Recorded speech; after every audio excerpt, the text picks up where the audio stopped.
When I first moved into the neighborhood, I thought I was prepared for the typical growing pains that come with adjusting to a new place. I expected to get to know the neighbors, learn the unwritten rules of the community, and figure out the logistics, like which day the trash gets picked up.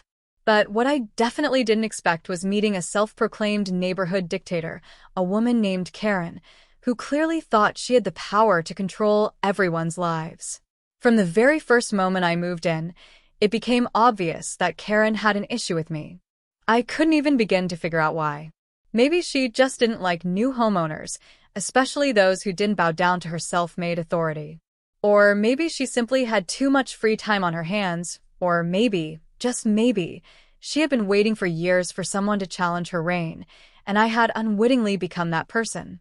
At first, the problems were minor. I started receiving passive-aggressive notes about how my lawn wasn't properly trimmed to meet the neighborhood's standards. Then came complaints about my trash bins being 1 inch too far from the curb, and, get this, a warning about my porch light being too bright at night.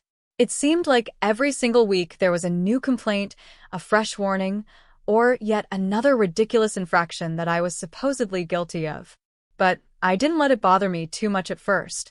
I played along, trimming my lawn, adjusting the bins, and dimming the porch light as she requested. It didn't make a single difference. Things only got worse when Karen, in all her self-righteousness, decided that I didn't belong in the neighborhood at all. It was a Tuesday morning when I checked my mail and found an envelope with the HOA logo stamped on it. I opened it, half expecting yet another petty fine or some bizarre rule update. But instead, I found something far more absurd, an eviction notice. I blinked, then blinked again.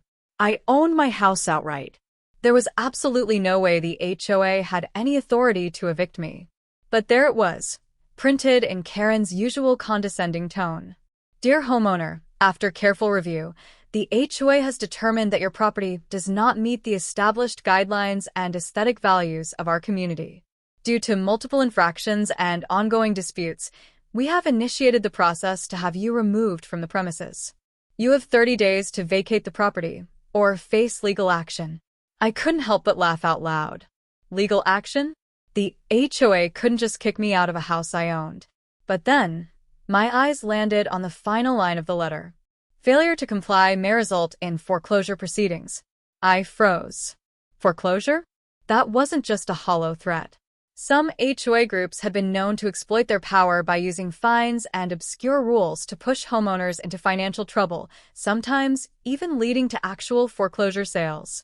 They couldn't just evict me, but they could, in theory, force me to leave through financial pressure. The thing was, this tactic wouldn't work on me. Karen, in all her arrogance, had no idea that the house she was trying to evict me from was actually mine. Karen wasn't just my overbearing neighbor. She was my tenant. Through a series of investments I had made over the years, I owned the house she was living in. I couldn't help but chuckle as I shook my head at the ridiculousness of it all. She had no idea. The eviction notice she sent me? I could easily turn around and send it right back to her. I sat down at my desk and pulled up my property management files.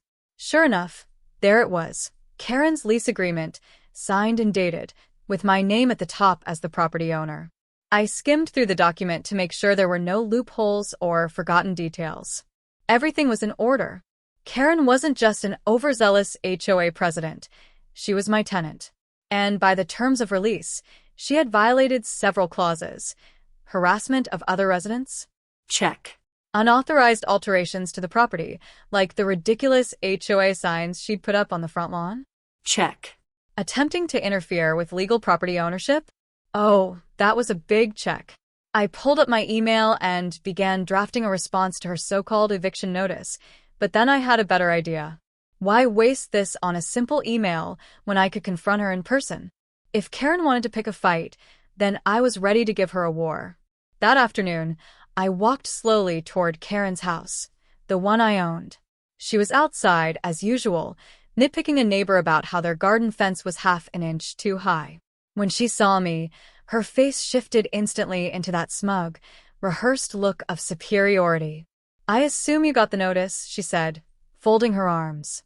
It's nothing personal, but the HOA has decided you don't fit the community standards, and we can't have that.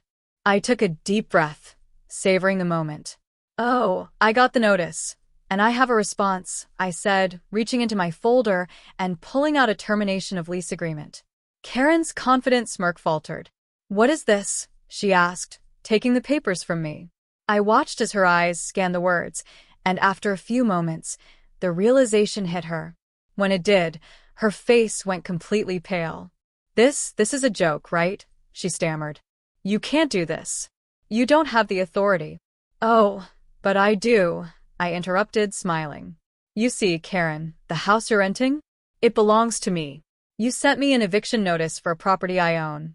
All while failing to realize that you've been living in a house, I have the legal power to evict you from this entire time.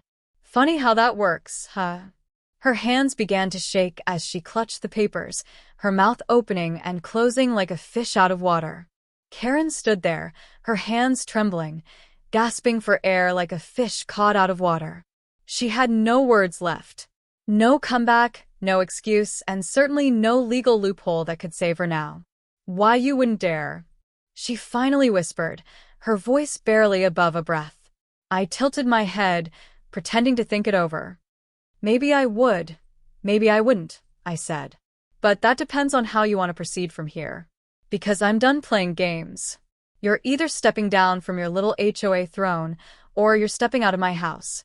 Either way, Karen, your reign is over.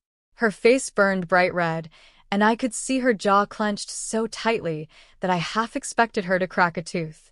But I didn't give her the chance to respond. I simply turned and walked away, leaving her standing there, frozen, clutching her own eviction notice in trembling hands. This was only the beginning, though. Karen was deep in denial after our confrontation. She refused to believe that I could legally evict her, despite the fact that I had just handed her the official termination of her lease in black and white. I could see the panic in her eyes.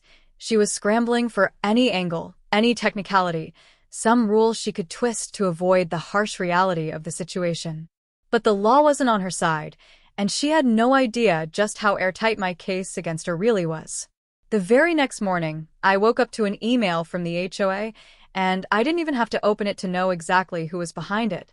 The subject line read, Illegal Eviction Notice, Violation of HOA Bylaws. I sighed, already preparing myself for whatever nonsense Karen had concocted this time. But when I opened the email, I couldn't help but almost laugh out loud. It started with the usual formal tone. Dear homeowner, it has come to our attention that you have engaged in unauthorized eviction proceedings against a resident of our community. The HOA has strict rules against retaliatory actions and unlawful displacement of residents.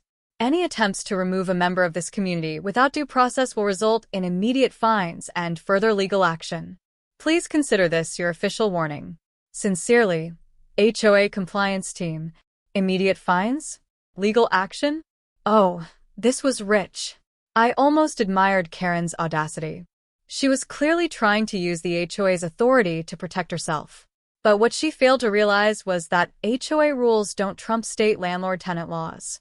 I wasn't kicking her out just because I didn't like her. I wasn't violating any HOA bylaws. I was evicting a tenant who had breached the terms of her lease. Plain and simple. Still, I wasn't about to let this nonsense slide. If Karen wanted to play games, I'd play right back. I sat down and drafted a response, making sure to keep it professional but letting my irritation show. Dear HOA Compliance Team, thank you for your message. I appreciate your concern regarding unlawful evictions. However, Karen is not a resident of the community in the sense you describe. She is my tenant. As the legal owner of her property, I have the right to terminate her lease for cause, which I have already done in accordance with state and federal housing laws. My decision is not subject to HOA oversight. Furthermore, any attempts by the HOA to interfere with lawful landlord-tenant matters could be considered harassment, for which I am prepared to take legal action if necessary. Best regards, your favorite landlord. I hit send, leaned back in my chair, and couldn't help but feel a little satisfied. Karen could try to weaponize the HOA all she wanted, but it wouldn't change the fact that she was out of moves. At least, that's what I thought. Later that afternoon, I heard a knock on my door. When I opened it, Two police officers stood on my porch. I immediately knew why they were here. "Sir, we need to speak with you regarding a complaint," one of them said. I sighed, already exhausted by the sheer pettiness of the situation. "Let me guess," I said. "Karen called you?" The officers exchanged a glance. She did. "She claims you're attempting an unlawful eviction and that you're using intimidation tactics. We just need to ask a few questions." I nodded, stepping aside to let them in. "Come on in, officers. I have plenty to show you." I pulled up every document I had: Karen's lease agreement, the termination notice, the multiple violations of the lease terms, and even showed them the email exchange with the HOA. The officers carefully read through everything before one of them sighed and looked at his partner. "This is completely legal," he muttered. "She's not being evicted unlawfully." The other officer nodded, then turned back to me. "Sorry about this, sir. This happens more often than you'd think. Some people just don't understand that HOA rules don't override property ownership." I let out a dry laugh. "Yeah, I'm really getting that impression." The officers left soon after, but before they did, one of them made sure to knock on Karen's door. I didn't hear the full conversation, but I did catch the tail end of it as one officer firmly told her, "Ma'am, this is a civil issue, not a police matter. Don't call us again unless there's a real emergency." That was the first crack in Karen's armor, but it wasn't the last. The very next thing I did was file a formal legal notice with the court to move forward with her eviction. And once that paperwork was in motion, there was no stopping it. I gave her 30 days to vacate per the lease agreement, but I already knew she wouldn't be able to fight it for much longer.